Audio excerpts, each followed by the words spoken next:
Hello everyone, my name is Raman and welcome to CA Raman Luthra classes.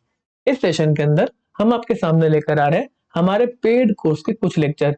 चाहे आप पीएफआरडी examination के लिए पढ़ रहे हैं, चाहे आप international financial service centre authority के एग्जामिनेशन के लिए पढ़ रहे हैं, दोनों एग्जामिनेशन के अंदर पेंशन सेक्टर का सिलेबस सेम है। और पेंशन सेक्टर के अंदर नेशनल पेंशन सिस्टम अपने आप में एक बहुत ही इंपॉर्टेंट टॉपिक है। नेशनल पेंशन सिस्टम के अगर लेक्चर्स की बात करूं तो इसको 4 पार्ट में डिवाइड कर रखा है। एनपीएस अपने आप में थोड़ा सा बड़ा है। इसके 4 पार्ट की अगर मैं बात करूं तो पहला पार्ट है इंट्रोडक्शन का, कौन एलिजिबल है एनपीएस में आने के लिए, इसकी हिस्ट्री। इसके बाद एनपीएस का आर्किटेक्चर बहुत इंपॉर्टेंट है। ये सिस्टम किस तरीके से वर्क करता है, कितने इंस्टीट्यूशंस जिनको हम एनपीएस का इंटरमीडिएट बोलते हैं ये इन्वॉल्व है। इस आर्किटेक्चर के अंदर जो भी इंस्टीट्यूशन है, इंटरमीडिएट है, इनके एलिजिबिलिटी क्राइटेरिया क्या है, ये आर्किटेक्चर के लेक्चर में डिस्कस करा जाएगा। इसके बाद थर्ड लेक्चर है एनपीएस का, जो कि काफी इंपॉर्टेंट है, जो कि एग्जिट के बारे में। अगर आप एनपीएस से एग्जिट करना चाहते हैं तो उसके ऊपर क्या रेगुलेशन है पीएफआरडी की तरफ से। फिर फोर्थ लेक्चर में हम टैक्स बेनिफिट्स को डिस्कस करेंगे। एनपीएस में किस किस सेक्शन के अंदर, इनकम टैक्स के सेक्शन के अंदर आपको बेनिफिट्स प्रोवाइड करे गए। इसके साथ साथ कुछ मिसलेनियस बातें एक स्पेसिफिक अलग से लेक्चर में आपको प्रोवाइड करी जाएंगी। अब यूट्यूब के ऊपर पूरा लेक्चर तो लेके नहीं आ सकते, ये प्रमोशन वाला लेक्चर ही होते हैं, तो यहाँ पर हम इंट्रोडक्शन एंड आर्किटेक्चर का लेक्चर आपके लिए लेकर आ रहे हैं। ठीक है जी, तो यहाँ पे मेरा इंट्रोडक्शन समाप्त होगा और अब हम चलते हैं लेक्चर की तरफ। अगर आपको कोर्स में एनरोल करना है तो आप पीएफआरडी आईएफएससीए किसी भी कोर्स में एनरोल कर सकते हैं। ये हमारे स्टूडेंट्स हैं जिन्होंने लास्ट ईयर एग्जामिनेशन को क्रैक करा था। पीएफआरडी का कोर्स आपको दोनों कोर्सेज के ऊपर, पीएफआरडी चाहे आईएफएससीए, दोनों में आपको 25% का डिस्काउंट मिल जाएगा। आपको कोड यूज करना है फ्लैट25। आप विजिट कर सकते हैं हमारी वेबसाइट www.carammadutharclasses.com या फिर आप मोबाइल एप्लीकेशन भी डाउनलोड कर सकते हैं। चलिए चलते हैं लेक्चर की तरफ। हेलो एवरीवन, इस सेशन से हम नेशनल पेंशन सिस्टम के ऊपर डिस्कशन को स्टार्ट करेंगे। नेशनल पेंशन सिस्टम की बात करें तो अपने आप में ढेर सारे पॉइंट्स है जिसमें आपको एनपीएस को समझना पड़ेगा। सबसे पहले बात करें ये नेशनल पेंशन सिस्टम है क्या और कौन इसमें एनरोलमेंट ले सकता है, कौन नेशनल पेंशन सिस्टम का अकाउंट खुलवा सकता है। इसके साथ साथ आगे जाके देखें तो नेशनल पेंशन सिस्टम चलता किस तरीके से है। तो यहाँ पे ढेर सारे इंटरमीडिएट, ढेर सारे इंस्टीट्यूशन इन्वॉल्व है, एक आर्किटेक्चर है। आप पैसा देंगे तो यहाँ पे कोई बैंक इन्वॉल्व होगा, किसी को रिकॉर्ड मेंटेन करना होगा कि आपने कितना पैसा दिया, क्या रिटर्न्स कमाए गए, आपने कितना विड्रॉ करा। यहाँ पे पेंशन फंड है जो आपके पैसे को एक्चुअल में इन्वेस्ट कर रहे हैं, क्या रिटर्न्स वगैरह कमा रहे हैं। तो ढेर सारे लोग इन्वॉल्व है, तो एक आर्किटेक्चर है वो आपको समझना पड़ेगा। फिर आप कब पैसे को निकलवा सकते हैं अपने एनपीएस अकाउंट से, उसके ऊपर भी रेगुलेशन है। पीएफआरडी रेगुलेशन लेकर आ रखा है कि कितना एज पे आप पैसा निकाल सकते हैं। आपको एनुइटीज परचेज करनी पड़ेंगी, मैंडेटरी है। यहाँ पर और भी कंडीशन है कि जिस केस में आपको एनुइटीज परचेज नहीं करनी, आप सारा का सारा पैसा विड्रॉ कर लो। तो यहाँ पे अलग अलग लेक्चर्स आने वाले हैं। इस सेशन में हम बस इंट्रोडक्शन की बात करेंगे, नेक्स्ट लेक्चर आर्किटेक्चर के ऊपर आएगा। फिर हम एग्जिट के बारे में पढ़ेंगे कि आप एनपीएस से किस तरीके से एग्जिट कर सकते हैं। फिर एक टैक्स के रिस्पेक्ट में लेक्चर आएगा। तो मतलब 4-5 लेक्चर आएंगे जिसमें हम एनपीएस को पूरा समझेंगे। हम इंट्रोडक्शन से बात को स्टार्ट करते हैं। तो नेशनल पेंशन सिस्टम, जैसे कि हम सभी को पता, हम रट्टा मार चुके हैं कि स्टार्टिंग में गवर्नमेंट एम्प्लॉयज क्या था, सेंट्रल गवर्नमेंट थोड़ा सा परेशान हो गई थी कि डिफाइंड बेनिफिट प्लान के अंदर हम पेंशन नहीं अफोर्ड कर पा रहे, हमारे ऊपर बड़ा स्ट्रेस आ रहा है, इतना पैसा कैसे दे दे हम। तो फिर डिफाइंड कॉन्ट्रीब्यूशन प्लान जो कि नेशनल पेंशन सिस्टम है उसको लाया गया और गवर्नमेंट ने बोला हम भी कंट्रीब्यूट करेंगे और जो हमारा एम्प्लॉय है, जो गवर्नमेंट एम्प्लॉय है, वो भी कंट्रीब्यूट करेगा, अपने रिटायरमेंट के लिए एक फंड को बनाएगा। ठीक है ना। फिर आगे जाके इसको ओपन कर दिया गया और भी लोगों के लिए। तो यहाँ पे पहले गवर्नमेंट एम्प्लॉयज के लिए एनपीएस को इंट्रोड्यूस करा गया फिर आगे सिटीजन्स के लिए ओपन करा गया कि अब जो सेल्फ एम्प्लॉयड लोग हैं वो भी इसमें पैसा लगा सकते हैं। और इसके बाद एक कॉर्पोरेट मॉडल भी आया। अब कॉर्पोरेट मॉडल के अंदर जो कंपनीज है, जो गवर्नमेंट कंपनीज नहीं है, प्राइवेट सेक्टर है, उनको बोले यार आप भी अपने एम्प्लॉयज के लिए पैसे को यहाँ पे कंट्रीब्यूट कर सकते हैं, उनका भी आपको रिटायरमेंट सिक्योर करना है। अब देखते हैं कॉर्पोरेट मॉडल के अंदर क्या ये मैंडेटरी है, क्या सारा का सारा प्राइवेट सेक्टर को नेशनल पेंशन सिस्टम अकाउंट के अंदर मतलब एनरोल करवाना पड़ेगा नेशनल पेंशन सिस्टम के अंदर। तो सारी बातें हम पढ़ेंगे।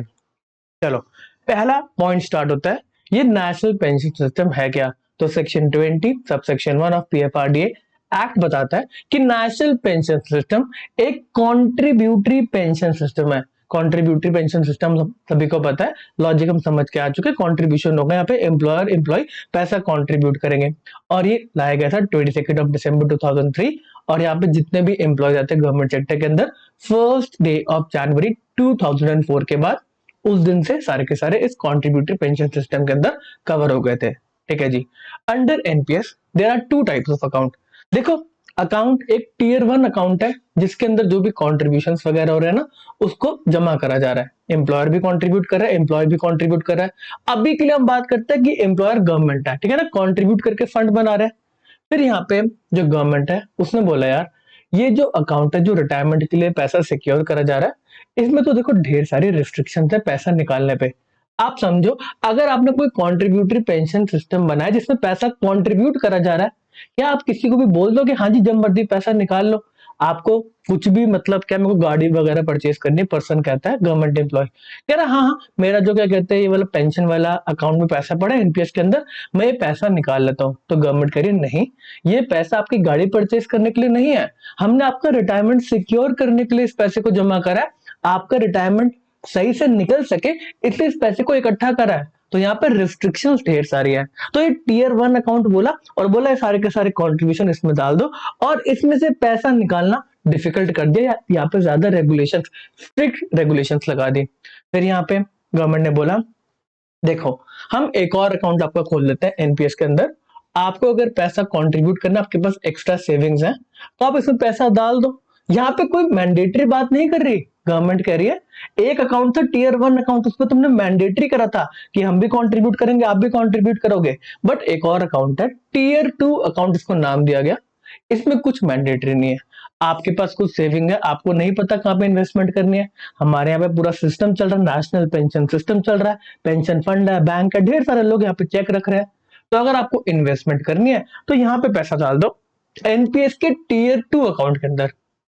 अब यहाँ पे कोई भी रिस्ट्रिक्शन नहीं है, आप जितना मर्जी पैसा डालो निकाल लो।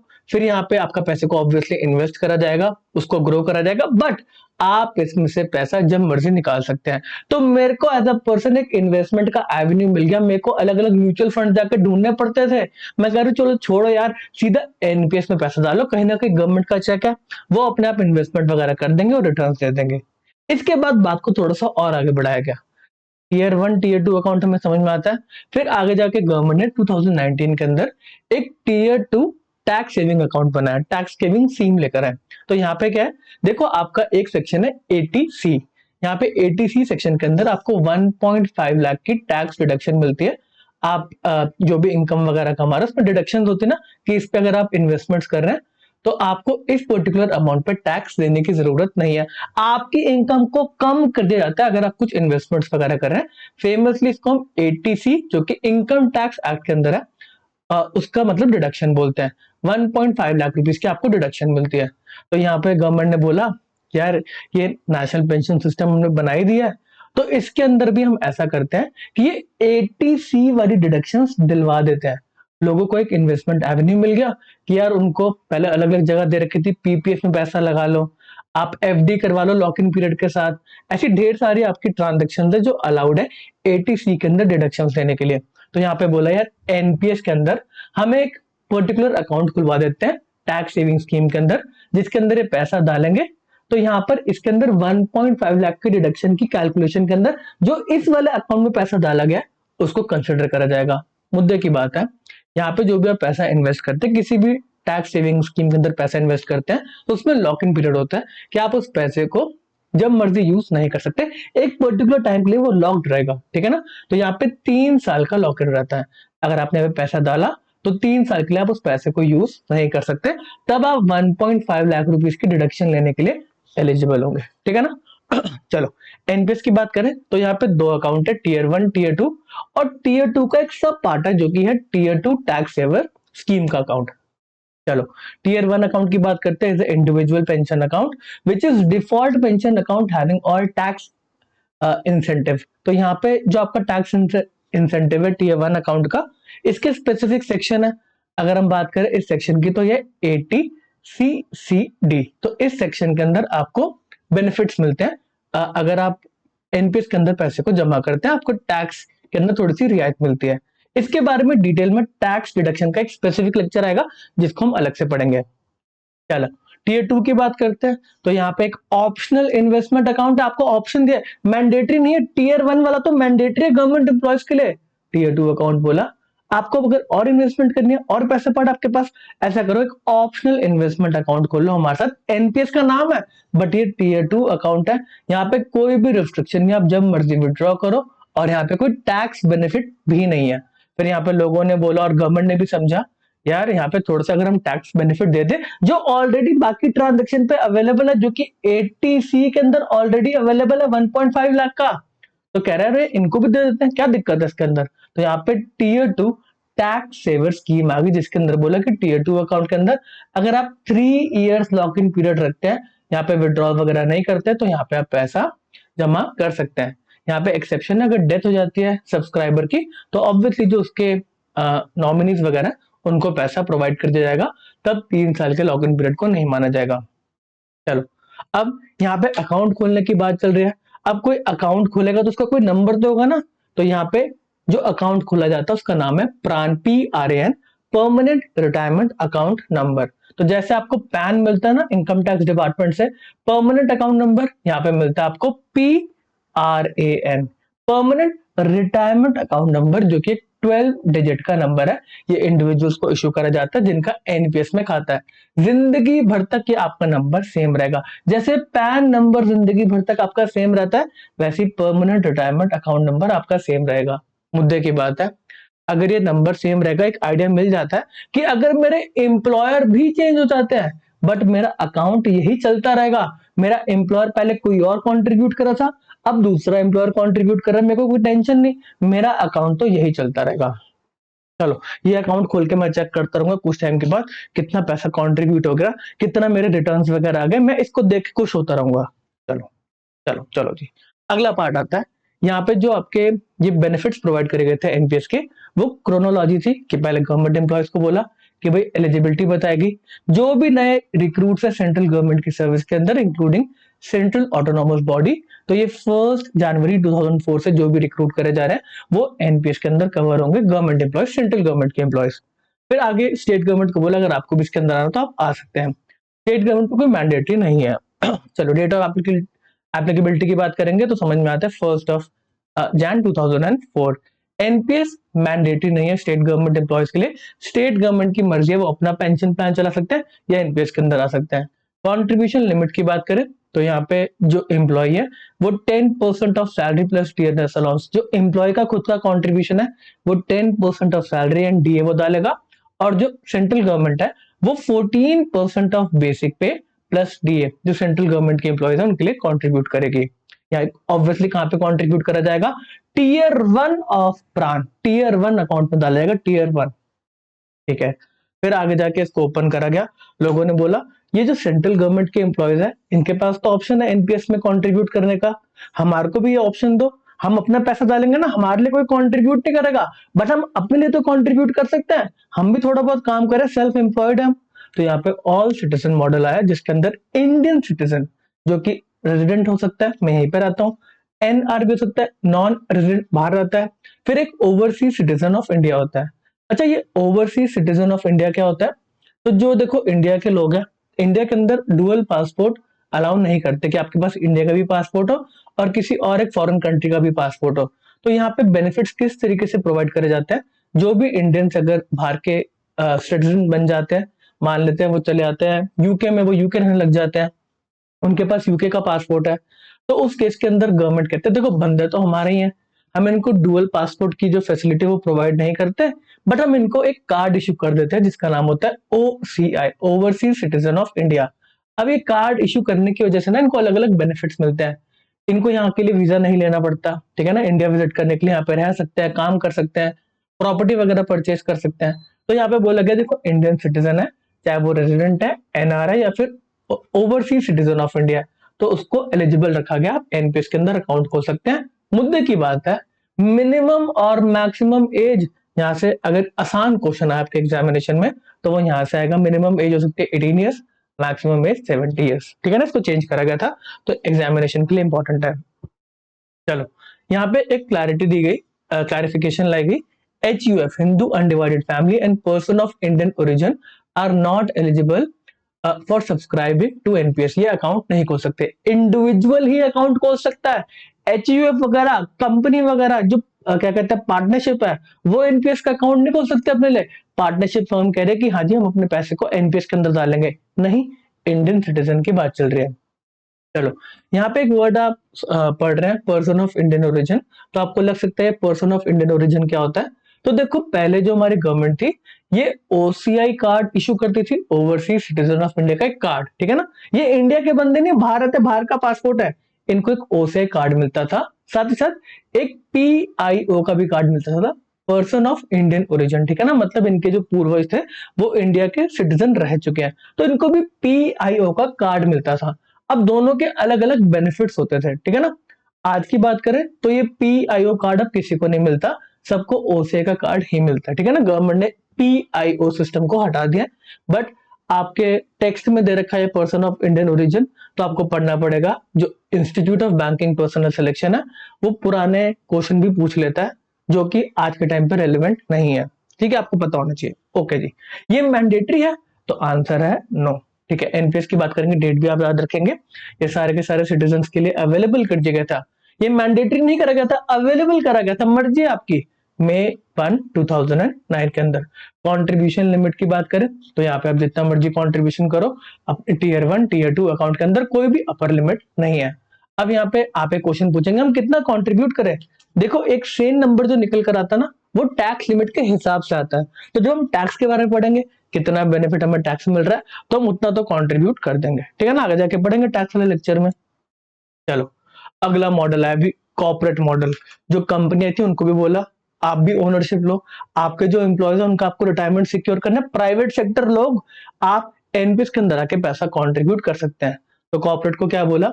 अब देखो, यहाँ पे जो गवर्नमेंट का इंटेंट है, गवर्नमेंट का इंटेंट है कि यार जितने भी हमारे इंडिया के एम्प्लॉय है ना, सबको इसके अंदर कवर, मतलब एलिजिबल तो रखो कि जितने भी कॉर्पोरेट्स हैं जो भी काम कर रहे हैं, इंडियन एम्प्लॉय, इंडियन सिटीजन के रिस्पेक्ट में ये कंट्रीब्यूट कर सके।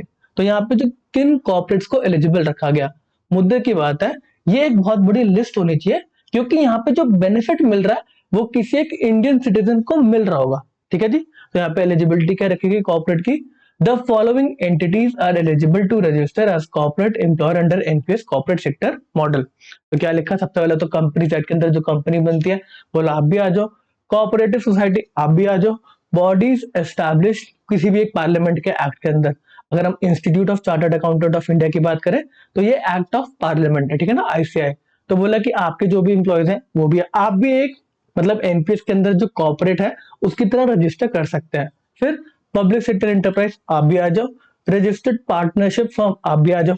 सर, आपने अभी ऊपर बोला कि पार्टनरशिप फर्म तो एनपीएस के अंदर नहीं कर सकती, क्या कहता है, अकाउंट नहीं खुलवा सकती जी। एनपीएस के अंदर पार्टनरशिप फर्म का अकाउंट नहीं खुल रहा, पार्टनरशिप फर्म कंट्रीब्यूट कर रही है, पार्टनरशिप फर्म का थोड़ा अकाउंट खुल रहा है। पार्टनरशिप फर्म जाकर रजिस्टर कर रही है, हाँ जी मैं कॉर्पोरेट मॉडल के अंदर रजिस्टर कर रही हूँ, अकाउंट प्रान नंबर एक एम्प्लॉय का ही खुलेगा, एक इंडियन सिटीजन का ही खुलेगा, ये बस पैसा डालेगी, ठीक है ना। चलो, एलएलपी आ गई, प्रोप्राइटरशिप कंसर्न्स आ गई, ट्रस्ट आ गया आपका, फॉरेन कंपनीज आ गई, फॉरेन डिप्लोमेटिक मिशन। देखो अल्टीमेटली क्या, ये जो डिप्लोमेटिक मिशन है, एम्बेसीज वगैरह है, इसमें जो इंडियन पर्सन काम कर रहा है उसको बेनिफिट मिलना चाहिए ना। बोला हाँ जी, अगर डिप्लोमेटिक मिशन कंट्रीब्यूट करना चाहते हैं हमारे सिटीजन के लिए जो कि इंडिया का पर्सन है, तो वो कर सकते हैं। हमने इसलिए जो कॉर्पोरेट्स की लिस्ट है उसको बहुत एग्जॉस्टिव रखा है कि जितने भी लोग इंडिया में काम कर रहे हैं उनके लिए जो भी कॉर्पोरेट कंट्रीब्यूट करना चाहता है वो कर सके, ठीक है ना। ऐसी इंटरनेशनल ऑर्गेनाइजेशन जो कि आपकी वर्ल्ड हेल्थ ऑर्गेनाइजेशन होगी, यूएन होगी, यहाँ पे जो इंडियन पर्सन काम कर रहा है, कहती आप उनके लिए भी कंट्रीब्यूट करो, सारे के सारे कंट्रीब्यूट करो, सारे के सारे पैसा डालो नेशनल पेंशन सिस्टम के अंदर। गवर्नमेंट के पास फुल कंट्रोल आना चाहिए पैसे का। अच्छा, गवर्नमेंट के पास कंट्रोल नहीं है, ये एक सिस्टम के पास कंट्रोल है जो कि सही तरीके से ऑपरेट कर रहा है। चलो, अगला पार्ट आता है सब्सक्राइबर का। सब्सक्राइबर कौन हो सकता है, पैसा किसके लिए इकट्ठा होगा, ये इंडियन एम्प्लॉय ही होगा। फिर से आ गया, रेजिडेंट हो सकता है, नॉन रेजिडेंट हो सकता है, या फिर ओवरसीज सिटीजन ऑफ इंडिया। इसके साथ साथ उसकी उम्र क्या हो सकती है, एज क्या हो सकती है, 18 to 70 ईयर्स। मजा आ गया। फिर मुद्दे की बात आती है, क्या ये मैंडेटरी है। काश ये मैंडेटरी होता, सबके लिए पैसा इकट्ठा हो रहा था, बट ऐसा नहीं है। आगे जाके होपफुली मैंडेटरी हो जाए, सारे के सारे एम्प्लॉयज का रिटायरमेंट का ध्यान रखा जाए, ठीक है ना। अभी के लिए मैंडेटरी नहीं है, ठीक है ना। मैंडेटरी की बात करें तो सिर्फ एम्प्लॉय ईपीएफ जो है ना, एम्प्लॉय प्रोविडेंट फंड ईपीएस, तो वो मैंडेटरी है, वो भी एक स्पेसिफिक सेट ऑफ एम्प्लॉयज के लिए जिनकी सैलरी थोड़ी सी कम है, वो आप ईपीएफ के लेक्चर में देखेंगे। चलो डेट की बात करें जी, कॉर्पोरेट मॉडल कब आया था, दिसंबर 2011 के अंदर। कंट्रीब्यूशन अंडर ईपीएफ एक्ट जो है 1952 का, वो मैंडेटरी है एलिजिबल एम्प्लॉयज के लिए, ईपीएफ के लेक्चर में देखेंगे। चलो कंट्रीब्यूशन लिमिट की बात करें, फ्लेक्सिबल कंट्रीब्यूशन लिमिट है जी, एम्प्लॉयर एम्प्लॉय अपने आप कंट्रीब्यूट करते रहेंगे। ये इक्वल कंट्रीब्यूशन भी कर सकते हैं, जो प्राइवेट सेक्टर का एम्प्लॉयर है वो 10 रुपए कंट्रीब्यूट कर रहा है, एम्प्लॉय भी 10 रुपए कंट्रीब्यूट कर रहा है। अनइक्वल कंट्रीब्यूशन कर सकते हैं, प्राइवेट सेक्टर का एम्प्लॉयर 10 रुपए कंट्रीब्यूट कर रहा है, यहाँ पे जो एम्प्लॉय वो 1 रुपए कंट्रीब्यूट कर रहा है, ठीक है ना। या फिर कंट्रीब्यूशन फॉर ईदर, यहाँ पे जो एम्प्लॉयर है वो 10 रुपए कंट्रीब्यूट कर रहा है, एम्प्लॉय 0 कंट्रीब्यूट कर रहा है, ठीक है ना। तो सब कुछ अलाउ करा जी, आप पैसा जमा करो बस। चलो मिनिमम कंट्रीब्यूशन की बात करेंगे तो यहाँ पे देखो अकाउंट चलाना है, एक सिस्टम को चलाना है। आप जो बैंक खाता खुलवाते हो, खर्चा तो है ना बैंक खाता खुलवाने का, कुछ पैसा तो रखोगे ना। वो कहेंगे जी हमने खाता खोल के रखा है, इतना सिस्टम बना के रखा है, आप अकाउंट खोल के गायब हो गए हो। चलो टीयर 1 अकाउंट की बात करेंगे, ये इंडिविजुअल पेंशन अकाउंट है, यहाँ पे विड्रॉल्स के बारे में रिस्ट्रिक्शन है, ठीक है, टीयर 1 अकाउंट के अंदर, क्योंकि आपके रिटायरमेंट के लिए पैसा सेव हो रहा है। यहाँ पे मिनिमम इनिशियल कंट्रीब्यूशन की बात करें 500 रुपीज, और आगे जो आपके सब्सिक्वेंट कंट्रीब्यूशन होंगे वो 500 के मल्टीपल्स में होंगे, 500 करके आप पैसा डाल सकते हैं, ये नहीं कि आप 10 रुपए डाल दिए फिर 20 रुपए डाल दिए, ठीक है जी। और यहाँ पे लिखा गया कि मिनिमम ईयरली कॉन्ट्रीब्यूशन होना चाहिए आपका 1000 रुपीज का। यहाँ पे आपके टैक्स बेनिफिट अवेलेबल है। टीयर 2 की बात करें, ये ऑप्शनल अकाउंट है जी, मर्जी है, बट ये तभी आप अकाउंट खुलवा सकते हैं जब आपका टीयर 1 अकाउंट है। ऐसा नहीं आप गए एनपीएस के बाद कि मेरे को टीयर 1 अकाउंट नहीं खुलवाना बट मेरे को टीयर 2 अकाउंट खुलवाना है, ऐसा नहीं हो सकता। आपका टीयर 1 अकाउंट होना चाहिए तभी टीयर 2 अकाउंट खुलेगा। यहाँ पे अनरिस्ट्रिक्टेड विड्रॉल्स है, जितना मर्जी विड्रॉ करो। मिनिमम इनिशियल, इसको मान लो सेविंग अकाउंट है, ठीक है ना। मिनिमम इनिशियल कॉन्ट्रीब्यूशन हो गया 1000 रुपए, मिनिमम सब्सिक्वेंट कॉन्ट्रीब्यूशन 250 के मल्टीपल्स में कॉन्ट्रीब्यूट होगा। यहाँ पे आप 10-20 रुपए कॉन्ट्रीब्यूट नहीं कर सकते, 250 या फिर उसके मल्टीपल्स में आपको कॉन्ट्रीब्यूट करना है। इसके साथ साथ मिनिमम कंट्रीब्यूशन एक साल में कितना करना है, तो बोला जी सेविंग अकाउंट है, मिनिमम बैलेंस मेंटेन करके चलो। यहाँ पे ऐसा कोई भी आपको हर साल के साल कुछ कंट्रीब्यूट करने की जरूरत नहीं है, मर्जी ऑप्शनल अकाउंट है, तो साल की कोई भी कंट्रीब्यूशन करने की यहाँ पे रिक्वायरमेंट नहीं है। साथ ही साथ यहाँ पे कोई भी टैक्स बेनिफिट नहीं है, आपको समझ में आना चाहिए कि एक स्पेसिफिक अकाउंट है टीयर 2 का, टैक्स सेविंग टीएसएस जो भी वाला अकाउंट है उसमें आपको टैक्स के बेनिफिट मिलेंगे 80C सेक्शन के अंदर। चलो अगर मिनिमम कंट्रीब्यूशन का क्राइटेरिया मेट नहीं होगा तो आपके अकाउंट को फ्रीज कर दिया जाएगा, ठीक है ना। और साथ ही साथ यहाँ पे क्लैरिफाई करा गया, जो इंडिविजुअल पेंशन अकाउंट है आप किसी के बिहाफ पे ऑपरेट नहीं कर सकते, आप किसी और पर्सन के लिए अकाउंट नहीं खुलवा सकते, वो पर्सन खुद ही करेगा, ठीक है ना। The individual pension account can not be open of behalf of third person, the applicant should be legally competent to execute a contract. आप अपने बच्चों के लिए एनपीएस अकाउंट नहीं खुलवा सकते, ठीक है ना, क्योंकि वो कॉन्ट्रैक्ट करने के लिए एलिजिबल नहीं है, वो माइनर वगैरह होते हैं। चलो बेनिफिट्स की बात करेंगे, एक थ्योरेटिकल पार्ट है, लो कॉस्ट है जी। मतलब देखो एक आपको लगेगा ना गवर्नमेंट एक सिस्टम चला रही है, उन्होंने बनाया सिस्टम को, तो लो कॉस्ट रहेगा, यहाँ पे जो चार्जेस वगैरह वो कम रहेंगे। फ्लेक्सिबल है, आप चूज कर सकते हैं, जो इंटरमीडिएट है, पॉइंट ऑफ प्रेजेंस है, सेंट्रल रिकॉर्ड कीपिंग एजेंसी है, पेंशन फंड है, तो यहाँ पे आप चूज कर सकते हैं आपको किसके थ्रू अकाउंट खुलवाना है। पोर्टेबल है, आपको प्रान नंबर मिल जाएगा, पीआरएन नंबर मिल जाएगा, और आपका ये हमेशा के लिए चलता रहेगा। आप किसी और एम्प्लॉयर के पास जाओ, आप खुद काम करके पैसा कंट्रीब्यूट करो, पोर्टेबल है जी। इसके बाद टैक्स एफिशिएंट है। टीयर 1 अकाउंट की बात करें तो यहाँ पे बेनिफिट्स आपको मिलते हैं, अदर देन जो 1.5 लाख की सारे डिडक्शन की बात करता हूँ उससे ज्यादा डिडक्शन है। फिर आपका ऑप्टिमम रिटर्न है, मार्केट लिंक्ड है, आपका सेंसेक्स बढ़ेगा, मार्केट्स में रिटर्न अच्छे आएंगे तो यहाँ पे भी रिटर्न अच्छे मिलेंगे। ट्रांसपेरेंट है, सब्सक्राइबर अपने एनपीएस अकाउंट को रोज रात को खोल के देखता है, आज क्या मेरी कमाई हुई है, आज क्या मेरा नुकसान हुआ है। ये बेनिफिट्स हैं आपके एनपीएस के। तो यहाँ पे हमारा बस इंट्रोडक्शन का लेक्चर समाप्त होता है। अभी सिर्फ आपने और मैंने जाना है एनपीएस अकाउंट की एलिजिबिलिटी क्या है, कौन पर्सन इसको ओपन करवा सकता है, और यहाँ पे क्या कॉन्ट्रीब्यूशन वगैरह आपको मिनिमम करने की रिक्वायरमेंट है। इस इंट्रोडक्शन के लेक्चर को यहीं पे समाप्त करते हैं, मिलेंगे आपसे नेक्स्ट आर्किटेक्चर, एनपीएस का आर्किटेक्चर क्या है, किस तरीके से ऑपरेट करता है, उस लेक्चर में। इस सेशन को समाप्त करते हैं। ओके डाटा, बाय बाय। हेलो एवरीवन, इस सेशन में हम पढ़ेंगे नेशनल पेंशन सिस्टम के आर्किटेक्चर एंड इंटरमीडिएट्स के बारे में। जो ढेर सारे इंस्टीट्यूशन इन्वॉल्व है नेशनल पेंशन सिस्टम को चलाने में, उनको हम इंटरमीडिएट बोलते हैं। साथ ही साथ ये आर्किटेक्चर क्या होता है, देखो आप नेशनल पेंशन सिस्टम में पैसा डालेंगे तो पैसे का फ्लो देखा जाएगा।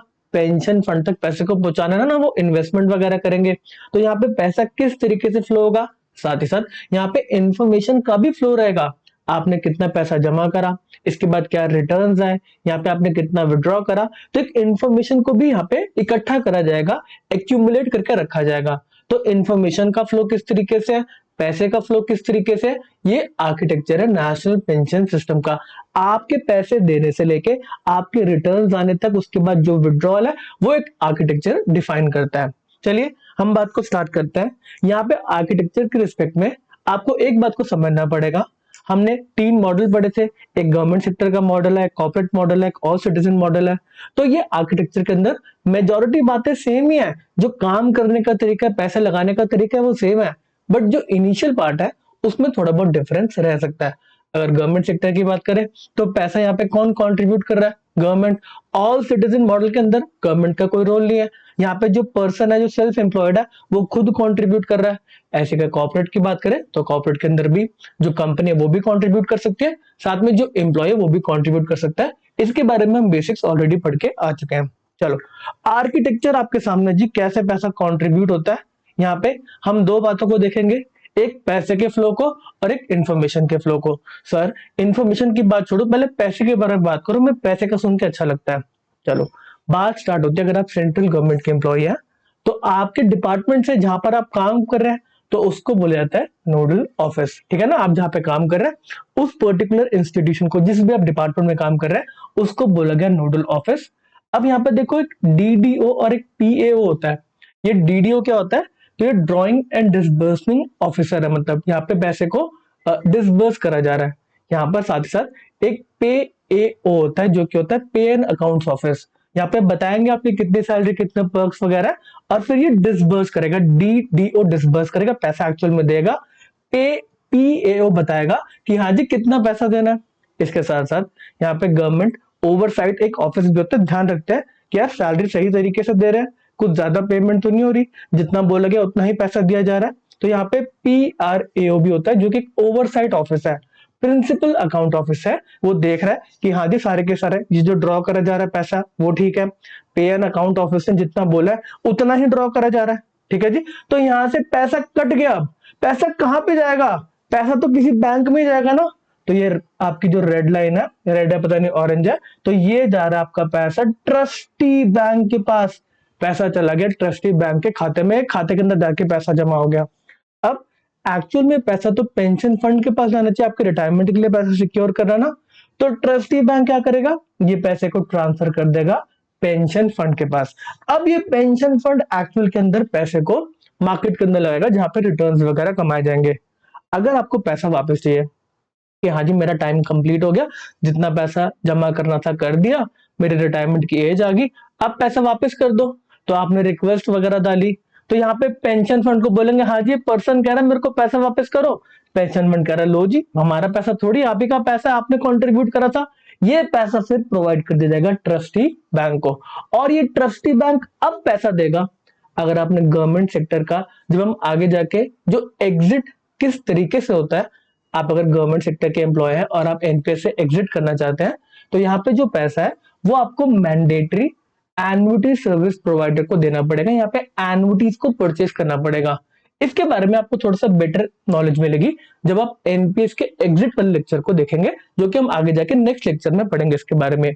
मुद्दे की बात है, जो पैसा है एग्जिट के टाइम पे वो सारा का सारा आपको नहीं मिलता।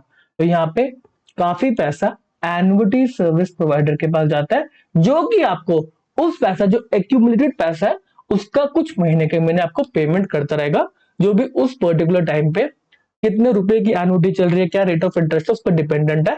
आपको उस एक्यूमुलेटेड पैसे का, मान लो 2 करोड़ रुपए, तो आपको वो महीने के महीने जो भी सम निकल कर आते हैं 1.5 लाख 2 लाख जो भी रहता है, तो वो आपको पेमेंट करता रहेगा महीने के महीने। यही तो सब्सटीट्यूट है आपकी, क्या कहते हैं, पेंशन का। गवर्नमेंट ने क्या बोला, हम पेंशन नहीं दे रहे, जो भी एक्यूमुलेट हुआ ना पैसा, क्या करो, इसको एक एनुटी सर्विस प्रोवाइडर को दे दो, जो भी एक्यूमुलेटेड पैसा एनुटी सर्विस प्रोवाइडर को दे दो, जो कि एक इंश्योरेंस कंपनी होती है। इंश्योरेंस कंपनी वो सारे के सारे पैसे को लेगी, वो क्या करेगी, उस पैसे को इन्वेस्ट करेगी और बोलेगी टेंशन मत लो ताऊ जी, आपका जो भी पैसा हमारे पास है ना, हम महीने के महीने आपको पेमेंट करते रहेंगे। गवर्नमेंट कह रही है क्या बात है, हमने पेंशन नहीं दी बट फिर भी एक सिस्टम बना दिया जिससे महीने के महीने उसको पैसा मिल गया, जो भी सब्सक्राइबर, जो भी सेंट्रल गवर्नमेंट का एम्प्लॉय था। मुद्दे की बात है, एक तरह की एग्जैक्टली नहीं बट एक तरह की आप इसको एफडी मान सकते हैं कि यहाँ पे जबरदस्ती आपके पैसे की एफडी करा दी गई और आपको महीने के महीने इंटरेस्ट की पेमेंट मिलती रही, ठीक है ना। एनुटी सर्विस प्रोवाइडर को यहाँ पे पैसा देना जरूरी है। कितना पैसा देना है ये हम एग्जिट के टाइम, जो एग्जिट का लेक्चर है उसके टाइम पे हम देखेंगे कि एनपीएस से जब एग्जिट करते हैं कितना पैसा आपको एएसपी एनुटी सर्विस प्रोवाइडर को देना और बैलेंस पैसा ये मिलता है सब्सक्राइबर को। ऐसा नहीं है कि 100% पैसा आपको एनुटी एएसपी को देना होता है, कुछ पैसा सब्सक्राइबर के खाते में आता है। तो यहाँ पर उनको पता होता है यार आपको कुछ मेडिकल इमरजेंसी आ सकती है, कोई शादी वगैरह हो सकती है, आपके बच्चों की पढ़ाई के लिए पैसा चाहिए, तो कुछ पैसा जाता है एएसपी के पास और कुछ पैसा वो आपके खाते में भेज देते हैं, ठीक है ना। फिर एएसपी जो है वो महीने के महीने आपको पेमेंट करता रहेगा। ये पैसे का फ्लो था। अब सिर्फ पैसे की बात थोड़ी है, यहाँ पे पीएफआरडीए है, उसको ध्यान भी तो रखना है कि इंफॉर्मेशन भी सही तरीके से मेंटेन हो रही है, कितना पैसा दिया गया, क्या रिटर्न्स है, कितना विड्रॉ हुआ, वो सारी इंफॉर्मेशन भी चाहिए। तो यहाँ पे इंफॉर्मेशन का फ्लो क्या है, सब्सक्राइबर के यहाँ से इंफॉर्मेशन फ्लो है, हाँ जी मेरे अकाउंट से पैसे कट गए, जो नोडल ऑफिस है सेंट्रल गवर्नमेंट का ऑफिस है उसने भी पैसे काट दिए और ये इंफॉर्मेशन जाएगी सेंट्रल रिकॉर्ड कीपिंग एजेंसी के पास। रिकॉर्ड, इनका नाम में ही रिकॉर्ड कीपिंग है। हाँ जी रिकॉर्ड कीपिंग वालों, इतना पैसा हमने जमा करा है, ट्रस्टी बैंक को दिया है, ट्रस्टी बैंक को देखो हमने पैसा काट के भेज दिया है, सेंट्रल रिकॉर्ड कीपिंग एजेंसी बोल रहे हैं हाँ जी मेरे पास सारी की सारी इंफॉर्मेशन आ गई, जो सेंट्रल गवर्नमेंट का डिपार्टमेंट है उसने मेरे को इंफॉर्मेशन भेज दिया कितना पैसा जमा करा है ट्रस्टी बैंक के पास जाके। अगर पीएफआरडी जो कि रेगुलेटरी बॉडी है उसको कोई इंफॉर्मेशन चाहिए, वो सेंट्रल रिकॉर्ड कीपिंग एजेंसी को फोन करेंगे, हाँ जी इंफॉर्मेशन भेजो हमें इस पर्सन की, इस ऑर्गेनाइजेशन की। तो सेंट्रल रिकॉर्ड कीपिंग एजेंसी, जिसको पीएफआरडी रेगुलेटरी बॉडी ने ही लाइसेंस वगैरह दिया, काम करने का रजिस्टर किया है, तो बोलेगा हाँ जी आपके लिए तो हम काम कर रहे हैं, लो जी इन्फॉर्मेशन, जो इन्फॉर्मेशन चाहिए हम आपको सारी की सारी इन्फॉर्मेशन देंगे, ठीक है जी। Central record keeping agency trustee bank से भी कनेक्ट करेगी, हाँ जी आपको पैसा आया ना, ढेर सारा पैसा जो भी सेंट्रल गवर्नमेंट के डिपार्टमेंट ने भेजा है, इसके अंदर इस पर्सन का इतना पैसा है, इस पर्सन का इतना पैसा है, बड़े सारे लोग हैं ना, एक लोग के लिए थोड़ा ना काम हो रहा है, इकट्ठा पैसा भेजा जाएगा। तो central record keeping agency trustee bank को बोल रहे हैं हाँ जी इतने इतने लोगों का पैसा आ रखा है, ट्रस्टी बैंक कहेगा ओके जी हाँ पैसा आ रखा है। फिर पेंशन फंड के पास इंफॉर्मेशन जाएगी, हाँ जी इतना लोगों का पैसा आ रखा है, पेंशन फंड इंफॉर्मेशन भेजेगा सेंट्रल रिकॉर्ड कीपिंग एजेंसी को, जी हमारे क्या रिटर्न्स आए हैं, हम रोज के रोज कितना पैसा कमा रहे हैं, आपका जो सब्सक्राइब, आपके पास जो रिकॉर्ड बढ़ा सब्सक्राइबर के, देखो हमने इन्वेस्टमेंट करी और ये हमने रिटर्न कमा के दिया। तो पेंशन फंड इंफॉर्मेशन भेज रहा है सेंट्रल रिकॉर्ड कीपिंग एजेंसी को। सेंट्रल रिकॉर्ड कीपिंग एजेंसी बस रिकॉर्ड को कीप कर रही है, कितना पैसा गया, कितना रिटर्न है, क्या विड्रॉल्स वगैरह हो रहे हैं, ठीक है जी। अच्छा ये पेंशन फंड जो है, ये जो भी परचेज करेगा सिक्योरिटीज को, वो सिक्योरिटीज का जो मतलब कस्टडी रखी जाती है वो पेंशन फंड नहीं रखता, पेंशन फंड अपने पास से रख सकता है। यहाँ पे सेग्रीगेट करना होता है ना, यहाँ पे अगर कल्यूजन वगैरह हो गए और ज्यादा अगर किसी को पावर दे देगी तो फ्रॉड वगैरह हो सकते हैं। तो पेंशन फंड यहाँ पे जो भी इन्वेस्टमेंट्स वगैरह करता है उसकी कस्टडी रहती है कस्टोडियन के पास, ठीक है जी। अगर हम ओनरशिप की बात करें तो जो भी यहाँ पे इन्वेस्टमेंट करी जाती है उसका जो ओनरशिप रखी जाती है, ओनर बनाया जाता है, वो नेशनल पेंशन ट्रस्ट को बनाया जाता है।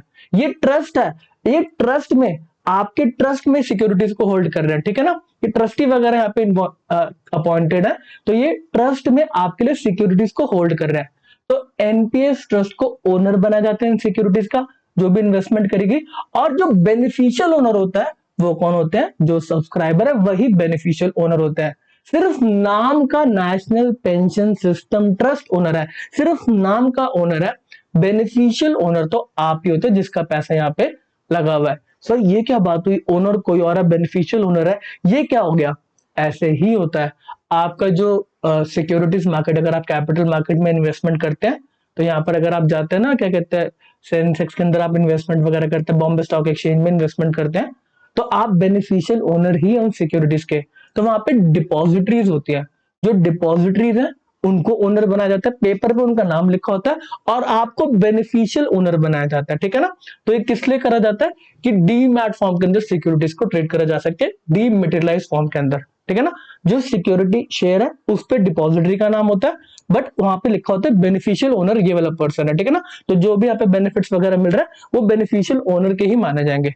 इस केस के अंदर नेशनल पेंशन सिस्टम ट्रस्ट है उसको ओनर बनाया जाता है, क्योंकि वो पूरा ध्यान रख रहा है ना, इस पर्टिकुलर लोगों को ये ध्यान रखना है नेशनल पेंशन सिस्टम का ट्रस्ट कि हाँ जी पैसा आया, पैसा नेशनल पेंशन वो पेंशन फंड के पास गया, फिर कस्टोडियन के पास सारी की सारी कस्टडी आ गई सिक्योरिटी की, ओनरशिप चलो जो नेशनल पेंशन ट्रस्ट है वो है, और बेनिफिशियल ओनर एक सब्सक्राइबर जिसका एक्चुअल में पैसा है उसको बना दिया जाता है, ठीक है ना। फिर ये सारी की सारी जो इन्फॉर्मेशन है ये सेंट्रल रिकॉर्ड कीपिंग एजेंसी के पास आती है, यहाँ पे एनुटी सर्विस प्रोवाइडर के पास जो बात जाती है उसके ऊपर सेंट्रल रिकॉर्ड कीपिंग एजेंसी का ज्यादा मतलब से नहीं है, क्योंकि सेंट्रल रिकॉर्ड कीपिंग एजेंसी का काम खत्म हो जाता है।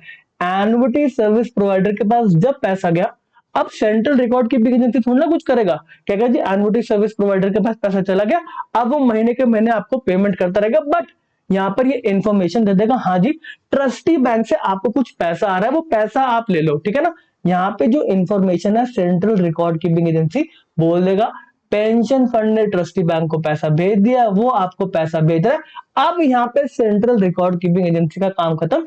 इसके बाद सेंट्रल रिकॉर्ड कीपिंग एजेंसी के पास कोई भी इंफॉर्मेशन नहीं है, क्योंकि पैसा यहाँ पे जा चुका, जो पैसा कुछ परसेंटेज सब्सक्राइबर था उसको दे दिया और काफी पैसा मेजोरिटी पैसा एनुटी सर्विस प्रोवाइडर को दे दिया, तो यहाँ पे सेंट्रल रिकॉर्ड कीपिंग एजेंसी का काम खत्म। यहाँ पे वापस से इंफॉर्मेशन नहीं जाती, एनुटी सर्विस प्रोवाइडर अब नहीं बोलेगा कि हाँ जी महीने के महीने देखो मैंने पेमेंट कर दिया, हर महीने के महीने में पेमेंट करता करता जा रहा हूँ, तो यहाँ पे सेंट्रल रिकॉर्ड कीपिंग एजेंसी का कोई भी काम नहीं, इंफॉर्मेशन वापस फ्लो नहीं होगी सीआरए के पास, ठीक है ना।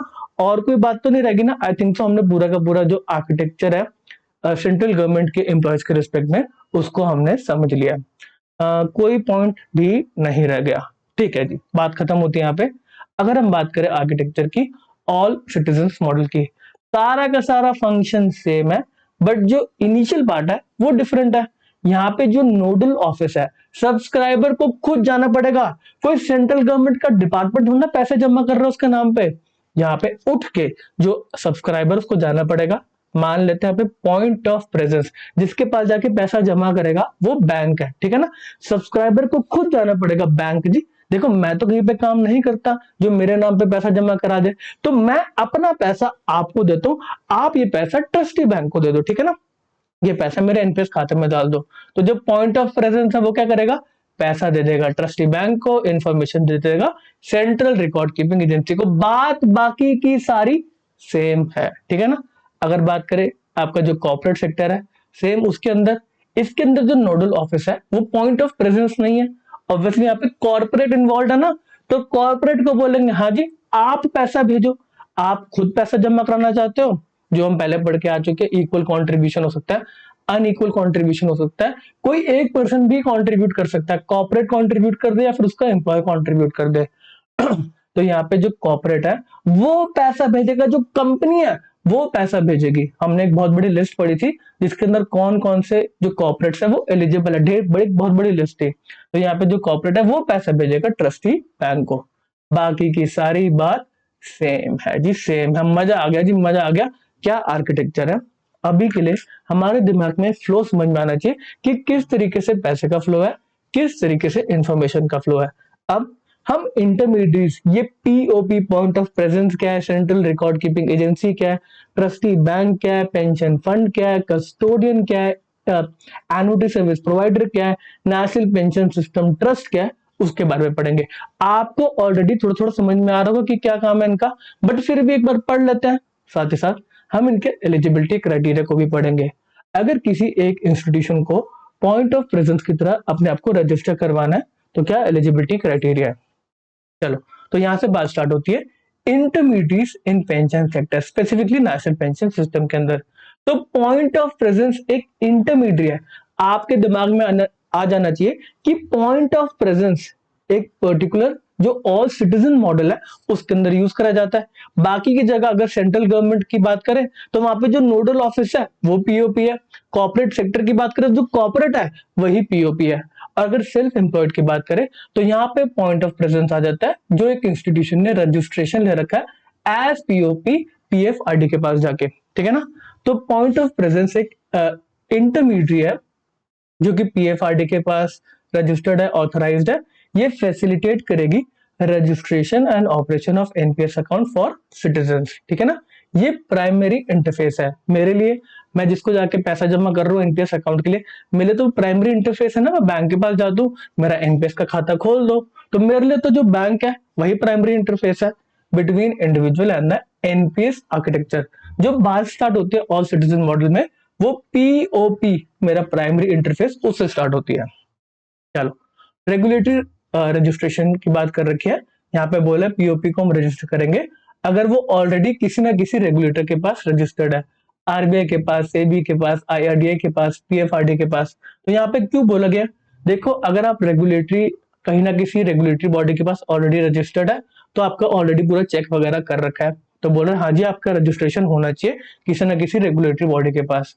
लीगल एंटिटी की बात करेंगे तो कंपनी हो सकती है, बैंक हो सकता है जो आरबीआई का रेगुलेटेड है, साथ ही साथ नॉन बैंकिंग फाइनेंस कंपनी है, इसको भी Reserve Bank of India regulate करता है। बोले आप सारे के सारे एलिजिबल है as point of presence register करने के लिए। लीगल एंटिटी की बात करेंगे, अच्छा यहाँ पे एक अटल पेंशन योजना भी है, तो अटल पेंशन योजना के रिस्पेक्ट में बोला गया कि यहाँ पे बैंक ही आपका अटल पेंशन योजना का पीओपी बन सकते हैं, ठीक है ना। आगे जो पॉइंट पीएफआरडी है वो अप्रूव कर सकता है किसी और पर्सन को भी, बट अभी के लिए तो बैंक्स ओनली ही है। चलो, इंफ्रा की बात करेंगे तो बोला गया आपका एक या उससे ज्यादा ब्रांच या ऑफिस होना चाहिए इन इंडिया, और साथ ही साथ आप जो सेंट्रल रिकॉर्ड कीपिंग एजेंसी है उससे कंपैटिबल है आईटी से, ठीक है ना, आप नेटवर्क के थ्रू कनेक्टेड है, क्योंकि आपको सारे इंफॉर्मेशन सीआरए को ही भेजनी है, तो कंपैटिबिलिटी बहुत जरूरी है। चलो, नेटवर्थ की बात करेंगे, यहाँ से क्वेश्चन आने के चांस है। फैक्ट बेस्ड अगर क्वेश्चन आता है तो जिस पर्सन को भी पीओपी की तरह रजिस्टर करना है तो 2 लाख रुपीस की उसकी नेटवर्थ होनी चाहिए, जिसमें उसकी 50 लाख रुपीस की पेड अप कैपिटल होनी चाहिए। सर ये पेड अप कैपिटल नेटवर्थ एक ही तो बात होती है, ऐसा नहीं है। मान लो अगर आपने कोई बिजनेस स्टार्ट करा, आपने बिजनेस स्टार्ट करा 10 लाख रुपीस लगा के, आपने कैपिटल इंट्रोड्यूस करी, ठीक है ना। फिर आपने बिजनेस करा 1 साल, काम वाम करा, और उसके बाद आपने 5 लाख रुपए का प्रॉफिट कमा लिया आफ्टर पेइंग टैक्स एवरीथिंग, ठीक है ना। तो अब ये 5 लाख रुपए आपके पास पड़े हुए हैं, ठीक है ना, आपने कमाई करी है। आपकी बैलेंस शीट के अंदर 10 लाख रुपए की कैपिटल आ रही होगी और साथ में रिजर्व एंड सरप्लस आ रहे होंगे 5 लाख रुपीस की। अगर आपकी कैपिटल की बात करें, आपने कितना कंट्रीब्यूट करा है, तो वो कैपिटल है 10 लाख रुपीस की, और ये 5 lakh rupees reserve and surplus है जो आपने कमाया है। आपकी नेटवर्थ मानी जाएगी 15 लाख रुपीस।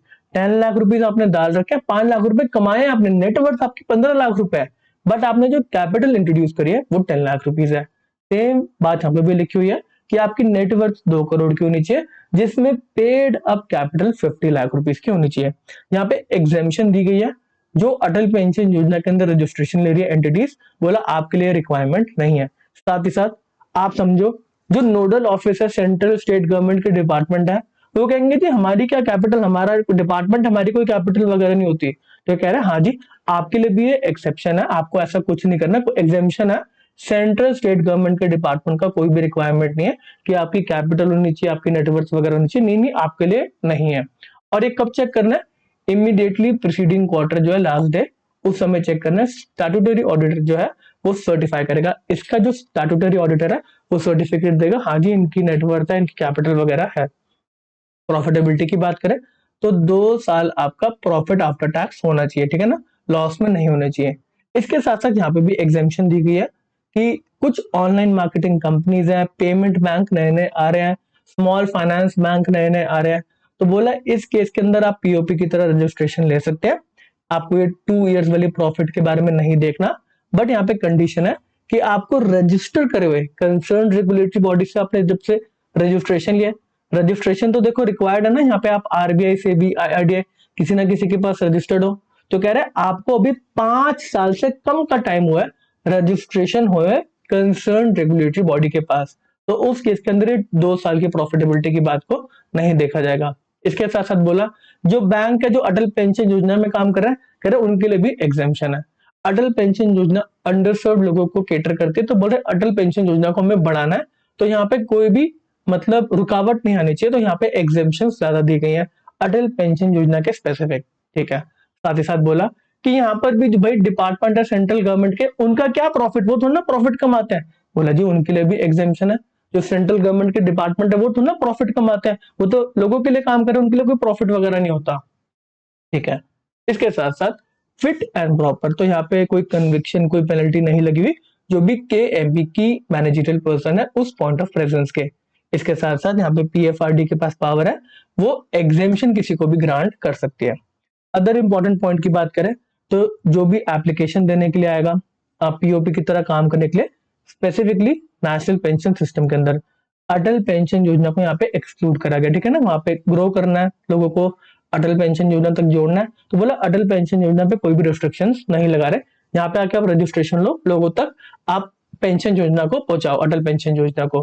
तो यहाँ पे जो एप्लीकेंट है एनपीएस के अंदर पीओपी बनना चाहता है, उसको सिक्योरिटी डिपॉजिट जमा करना है विद इन 30 डेज, और ये कितने रुपए का रहेगा, 1% of net worth 5 lakh rupees whichever is higher. इसके अंदर भी कैप लगा रखा है कि आपका 20 लाख रुपीज तक का यहाँ पे कैपिंग रहेगी कि कितना आपको डिपॉजिट देना है। ठीक है ना, चलो। The certificate of registration granted, जो भी सर्टिफिकेट आपको दिया होगा यहाँ पे वो एक्टिव रहेगा, वैलिड रहेगा जब तक उसको सस्पेंड नहीं करा गया। यहाँ पे आपको फिर भी एक फीस को देना पड़ेगा, रेन्यूअल फीस को, बट ऐसा नहीं है कि आपके सर्टिफिकेट को सस्पेंड कर मान लिया जाएगा। बोल रहे हैं आप फीस वगैरह दे देना यार, 1 साल का आपको हम टाइम दे रहे हैं, 5 साल का कंप्लीट होता है, एक फीस दे देना। और वो अगर आप फीस लेट भी जमा करते हो, 1 साल तक आप लेट फीस जमा कर सकते हो, 5000 रुपीज पर मंथ आपको फीस देनी पड़ेगी। तो यहाँ पे आपको रेन्युअल फीस देनी होती है 90 days before the expiry of 5 year registration. जो रेन्युअल फीस रहती है वो 0.5% रहती है, जो भी आपने चार्जेस को अर्न करा है out of the activities under NPS और अदर पेंशन स्कीम। जो रेन्युअल फीस है वो मिनिमम रहेगी 15,000, मैक्सिमम हो सकती है 1 लाख रुपीज। और ये रेन्युअल फीस एग्जेम्प्ट है, जो भी हमारे सेंट्रल गवर्नमेंट के डिपार्टमेंट है वो कहेंगे हम क्यों फीस दे आपको जी, हम आपको कोई फीस नहीं देंगे, हम तो आपको इन्फॉर्मेशन दे रहे, पैसा दे रहे, हम कोई फीस नहीं देंगे, सेंट्रल गवर्नमेंट का डिपार्टमेंट। साथ ही साथ जो कि अटल पेंशन योजना के पीओपीज है उनको भी एग्जेम्प्ट करा गया जी, आपको कोई भी रेन्युअल फीस देने की रिक्वायरमेंट नहीं है। चलो ओके, अगला पॉइंट आता है, अगला इंटरमीडिएट आता है जो कि है सेंट्रल रिकॉर्ड कीपिंग एजेंसीज का CRA। ये रिकॉर्ड को मेंटेन करना है, कर रहा है। अब देखो यहाँ पे कहीं ना कहीं एक मैसिव इंफ्रास्ट्रक्चर का रिक्वायरमेंट है, और किसी को भी सेंट्रल रिकॉर्ड कीपिंग एजेंसी नहीं बना सकते क्योंकि ढेर सारा डेटा पे हम इनको ट्रस्ट कर रहे हैं। तो central record keeping agency is an entity responsible for record keeping, accounting, administration, customer service for subscriber of pension schemes under NPS. तो यहाँ पे देखो थोड़ा सा जो एलिजिबिलिटी क्राइटेरिया वो हार्श होना चाहिए। सबसे पहली बात, लीगल स्टेटस बोला गया, आप body corporate of companies act में रजिस्टर्ड हो और जीएसटी रजिस्टर्ड हो। ठीक है जी। एक्सपीरियंस की बात करें, बोला गया आपके पास 5 साल से ज्यादा का एक्सपीरियंस होना चाहिए रिकॉर्ड कीपिंग के अंदर। इसके साथ साथ आपने 5 लाख से ज्यादा अकाउंट मेंटेन करे हर साल, लास्ट 3 सालों के अंदर हर साल आपके पास 5 लाख से ज्यादा अकाउंट है। मिनिमम 5 साल का एक्सपीरियंस की बात यहाँ पे लिखती गई। फाइनेंशियल्स की बात करें, 100 करोड़ रुपीस की नेटवर्थ लास्ट फाइनेंशियल ईयर। इसके साथ साथ प्रॉफिटेबिलिटी की बात करेगी, पिछले 5 साल में से 3 साल आप प्रॉफिटेबल होने चाहिए। इसके साथ साथ लास्ट 2 साल में आपके कोई भी कैश लॉस नहीं होना चाहिए, कैश लॉस। तो यहाँ पे आपको अगर कैश फ्लो स्टेटमेंट बनाना आता है तो आपको डिफरेंस समझ में आएगा कि प्रॉफिटेबिलिटी होना और कैश प्रॉफिट होना कितना फर्क होता है। तो क्या लिखा गया, पिछले 5 साल में 3 साल आप प्रॉफिटेबल होने चाहिए और लास्ट 2 साल के अंदर आपका कोई भी कैश लॉस नहीं होना चाहिए। चलो, आईटी एंड मैन पावर की बात करें तो आपके पास 100 प्रोफेशनल्स होने चाहिए, जिसमें से 50 टेक्नोलॉजी में काम करते हो, टेक वाला स्टाफ हो। ठीक है ना। ओनरशिप की बात करें तो 20%, लेस देन 20% आप होल्डिंग कर सकते हैं किसी और इंटरमीडिएट में। 20% या उससे ज्यादा की आप होल्डिंग नहीं कर सकते इस एनपीएस के किसी और इंटरमीडिएट में। ऐसा नहीं है कि सेंट्रल रिकॉर्ड कीपिंग एजेंसी किसी और जो पर्सन इस पर्टिकुलर सेक्टर में काम कर रहा है उसको खरीद ले, उसमें ओनरशिप 20% या उससे ज्यादा की कर ले। तो जो ओनरशिप की बात करिए, आप किसी और इंटरमीडिएट में लेस देन 20% क्रॉस होल्डिंग कर सकते हैं। चलो, फिट एंड प्रॉपर की बात करें तो आपके क्लीन रिकॉर्ड होने चाहिए, जो भी एप्लीकेंट है की मैनेजरियल पर्सन है इसके बारे में इंफॉर्मेशन दे रखी है शेड्यूल 6 जो रेगुलेशन से हमने एलिजिबिलिटी क्राइटेरिया को उठाया है सेंट्रल रिकॉर्ड कीपिंग एजेंसी की। आपको वो शेड्यूल जो 4 है सॉरी उसको पढ़ने की रिक्वायरमेंट नहीं है, वो बहुत डिटेल में दे रखा है। चलो अदर पॉइंट की बात करेंगे। जो सेंट्रल रिकॉर्ड कीपिंग एजेंसी है और अगर उसको अप्लाई करना तो पहले एप्लीकेशन फीस देनी होगी। कंसिडर करा जाएगा, पीएफआरडी कंसिडर कर रहा है कि आपको हम ये वाली अपॉर्चुनिटी दें या फिर ना दें, तो कह रहा है application fee 10 lakh rupees plus taxes किया। फिर अगर पीएफआरडी को लगता है हम आपको रजिस्टर कर सकते हैं तो आपको रजिस्ट्रेशन फीस देनी है 25 लाख रुपीस। इनसे हम पैसा लेंगे, ये पैसा एनुअल फी के फॉर्म में लिया जाएगा क्वार्टरली बेसिस पे 0.05 times of service charges collected. अभी सर्विस चार्जेस कलेक्टेड के बारे में भी हम पढ़ेंगे आगे जाके कि क्या आपके इंटरमीडिएट है कितना ये चार्ज कर सकते हैं। ये जो सारे रजिस्ट्रेशन ले रहे हैं कमाई के लिए ले रहे हैं ना, तो ये आपसे कुछ पैसा लेंगे, इस पे भी पीएफआरडी का कंट्रोल है और इनको पीएफआरडी को कुछ पैसा भी देना पड़ेगा। कमाई करेंगे और कुछ पैसा उसमें से पीएफआरडी को दे देंगे, ठीक है ना। चलो अगला आपका इंटरमीडिएट आता है ट्रस्टी बैंक, जिसके पास पैसा जाएगा और ये पैसा ट्रांसफर करेगा पेंशन फंड को। तो ये बैंकिंग कंपनी, ऑब्वियसली नाम में बैंक आ रहा है, एक banking company, banking regulation act के अंदर ये डिफाइंड है। इसके साथ साथ ये बैंकिंग फैसिलिटी प्रोवाइड करेगी under national pension system. Essentially काम किया day to day flow of fund और ये बैंकिंग सर्विस प्रोवाइड करेगी नेशनल पेंशन सिस्टम के अंदर। बैंक टाइप की बात करें तो ये एक शेड्यूल्ड कमर्शियल बैंक होना चाहिए, रिजर्व बैंक ऑफ इंडिया के शेड्यूल 2 के अंदर इसका नाम होना चाहिए। प्रॉफिटेबिलिटी की बात करें तो नेट प्रॉफिट होना चाहिए लास्ट 3 कंसेक्यूटिव फाइनेंशियल ईयर्स के अंदर, लॉसेस वगैरह नहीं चलेंगे। साथ में कैपिटल एडिक्वेसी रेशियो का रिक्वायरमेंट रहता है, जो रिजर्व बैंक ऑफ इंडिया बोलता है कि जो रिजर्व बैंक ऑफ इंडिया ने प्रेस्क्राइब करा कैपिटल एडिक्वेसी रेशियो उसको मेट करता हो ये वाला पर्टिकुलर बैंक, ठीक है। गवर्नमेंट बिजनेस के रिस्पेक्ट में इसको क्लियरेंस मिल रखी हो कि यहाँ एक government, central government, state government के बिजनेस को हैंडल कर सकता है। नेटवर्क की बात करें तो सारे के सारे ब्रांचेस से ये नेटवर्क दो, सारे के सारा कनेक्टिविटी और डिजिटल, ठीक है। टेक कंपैटिबिलिटी की बात करें तो ऑब्वियसली आपको सीआरएस सिस्टम से कंपैटिबल होना पड़ेगा, must establish compatibility with CRS central record keeping agency system. आपको सारी की सारी इंफॉर्मेशन प्रोवाइड करनी जैसे भी हो रही है, ट्रांजेक्शन होती है आपको इंफॉर्मेशन भेजनी है।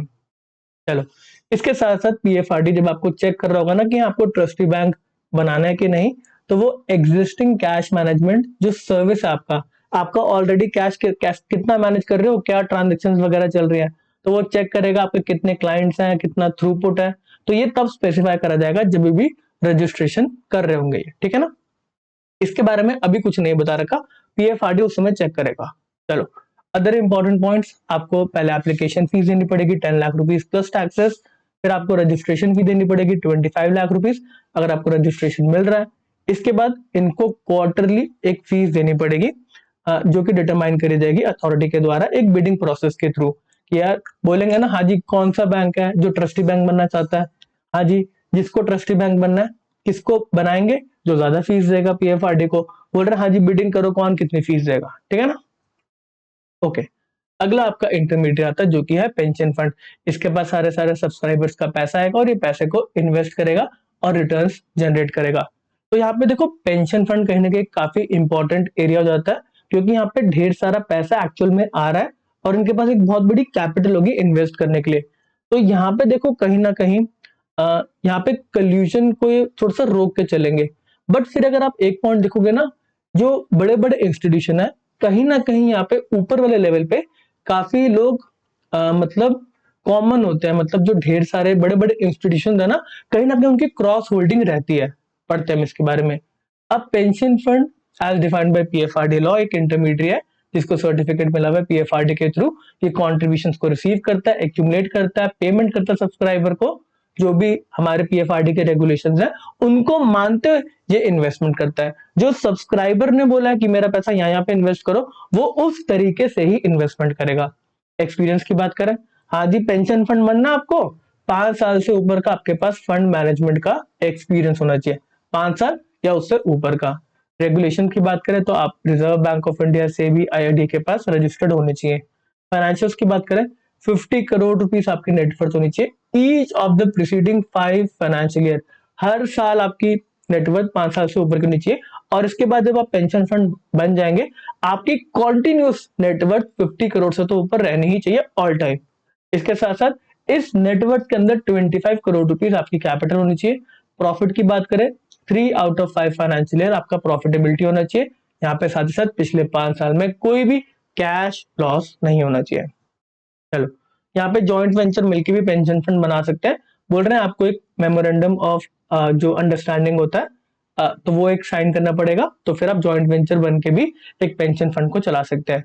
इसके साथ साथ जो मोस्ट इंपॉर्टेंट पॉइंट यहाँ पे आता है, ये पेंशन फंड के अंदर क्या फॉरेन होल्डिंग अलाउड है? तो आपको ये ऑनलाइन इन्फॉर्मेशन नहीं मिलेगी। तो यहाँ पे जो इन्फॉर्मेशन दे रखी है वो बोल रखा है कि जो इंश्योरेंस एक्ट है उसमें जितना एफडीआई अलाउ कर रखा है, तो उतना ही यहाँ पे पेंशन फंड के अंदर भी अलाउड है एफडीआई। तो यहाँ पे आज के टाइम पे रिसेंट बजट्स के अंदर इसको बढ़ाया गया। पहले 74% हुआ करता था, बट आज के टाइम पे ये 100% है। तो यहाँ पे जो पेंशन फंड है वो 100% फॉरेन होल्डिंग के भी हो सकते हैं। ठीक है ना।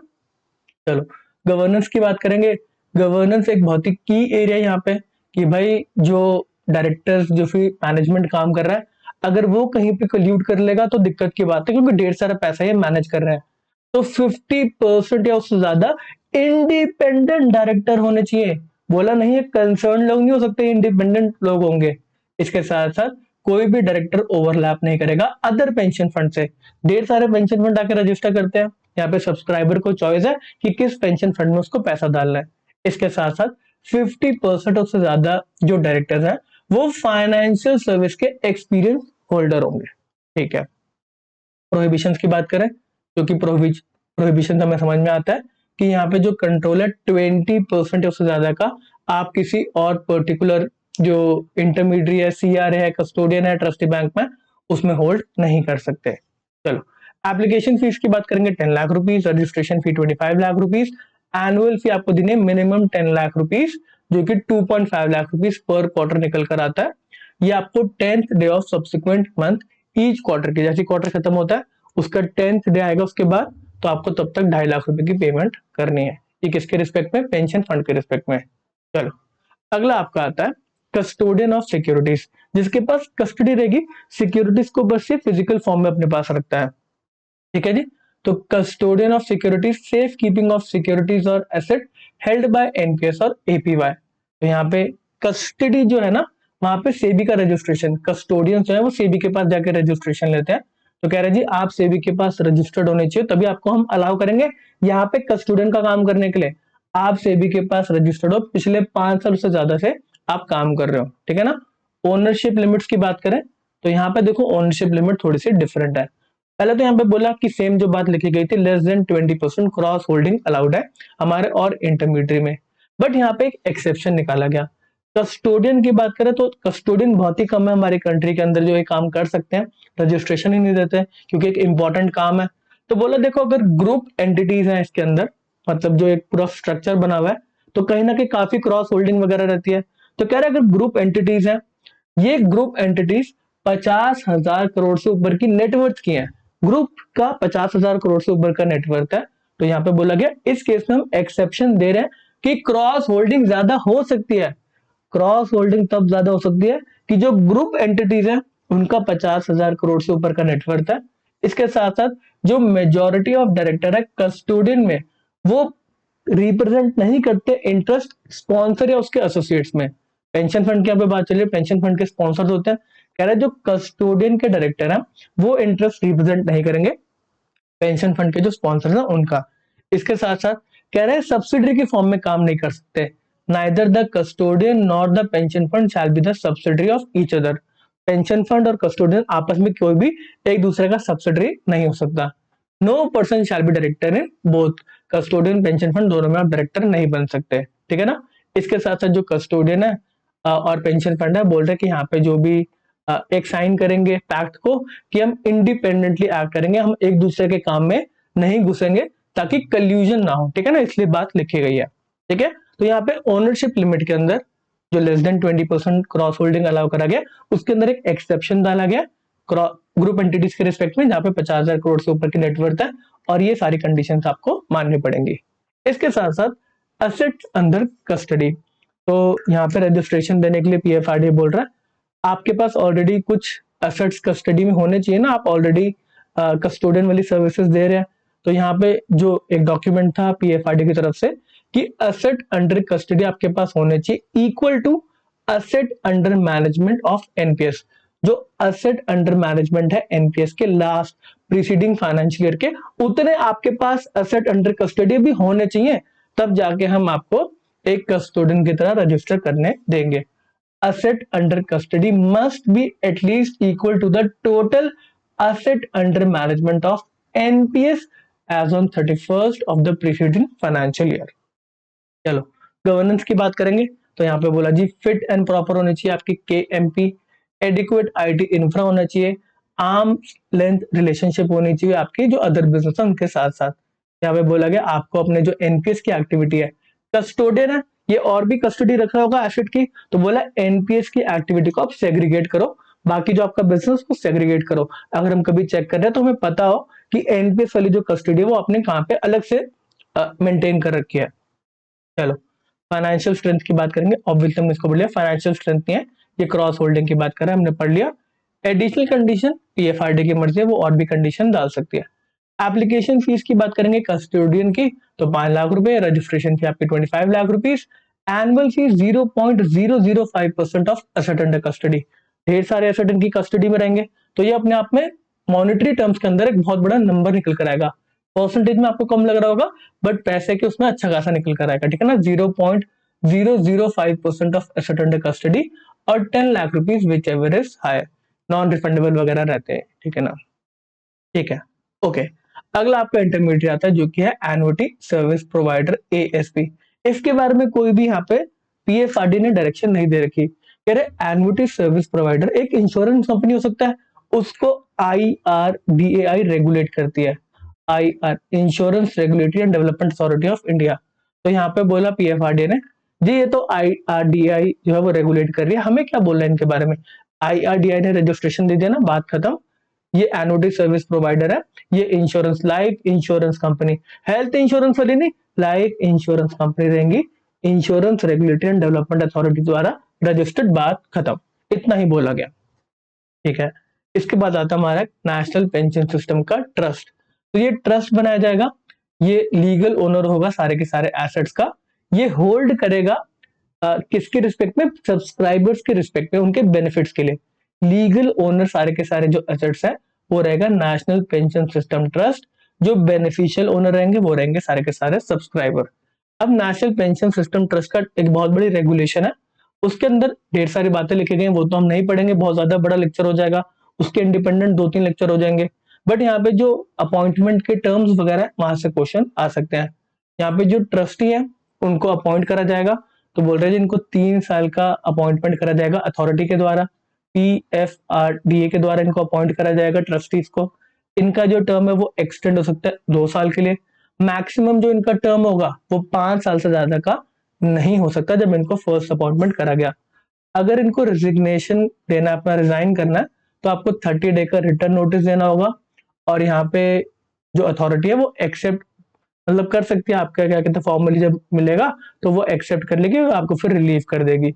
इसके साथ साथ जैसे ही आपने रेजिग्नेशन दे दिया उसके 2 साल तक आप फिर से रीअपॉइंट नहीं हो सकते एनपीएस के ट्रस्टी एज अ ट्रस्टी, इस ट्रस्ट के ट्रस्टी आपको नहीं बनाया जाएगा अगर आपने रिजाइन करा था। चलो इसके बाद कुछ पावर्स है फंक्शन है नेशनल पेंशन सिस्टम ट्रस्ट की, तो ये बस थ्योरेटिकल आप एक बार पढ़ सकते हैं। ये ग्रांट्स ले सकते हैं गवर्नमेंट वगैरह से, बोरो कर सकते हैं फंड, अग्रीमेंट साइन करेंगे, प्रोफेशनल्स हायर कर सकते हैं, एनपीएस की भी रिक्रूटमेंट आती है ना, तो इनकी पावर्स में इनको दे रखा है, एसेट मैनेजमेंट, स्टाफ अपॉइंटमेंट, तो ये बेसिक बात है, ये आप पढ़ लेंगे। एग्जामिनेशन में तो ये वाले टाइप के क्वेश्चन नहीं पूछे जाते, बट फिर भी आपको आइडिया लग जाए कि हाँ नेशनल पेंशन सिस्टम ट्रस्ट है वो क्या करता है, इसलिए मैंने आपको यहाँ पे प्रोवाइड कर दिया। तो यहाँ पे आपका इंटरमीडिएट एंड एनपीएस के आर्किटेक्चर के रिस्पेक्ट में जो लेक्चर है वो समाप्त होता है। मिलेंगे आपसे नेक्स्ट लेक्चर में जिसमें हम जो एग्जिट की रेगुलेशंस हैं पीएफआरडीए की, कि अगर आपको नेशनल पेंशन सिस्टम से निकलना है तो उसको क्या आपको फॉलो करना पड़ेगा, क्या रेगुलेशंस है, उसको मानते हुए आप एग्जिट कर सकते हैं, वो पढ़ेंगे हम नेक्स्ट लेक्चर में।